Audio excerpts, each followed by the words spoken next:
ఒరే పెద్ది, నీ పెళ్ళాన్ని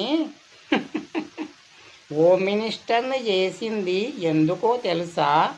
నా నెత్తినెట్టుకొని సవారీ చేయడానికి కాదు, నాకు అవసరం వస్తుందని హోమ్ మినిస్టర్ని చేశాను.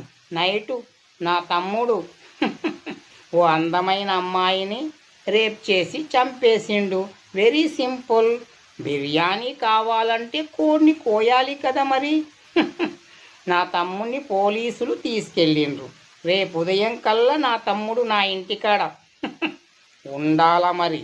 లేదంటే నీ పెళ్ళాం హోమ్ మినిస్టర్ పోస్టు ఊస్ట్ చేయిస్తాను. అర్థమయ్యింది కదా? నీ పెళ్ళానికి ఏం చెప్పుకుంటావో తెలియదు, కానీ నా తమ్ముడు రేపు ఉదయం నా ఇంటి దగ్గర ఉండి తీరాల్సిందే. వెళ్ళి నీ పెళ్ళానికి ఏం చెప్పుకుంటా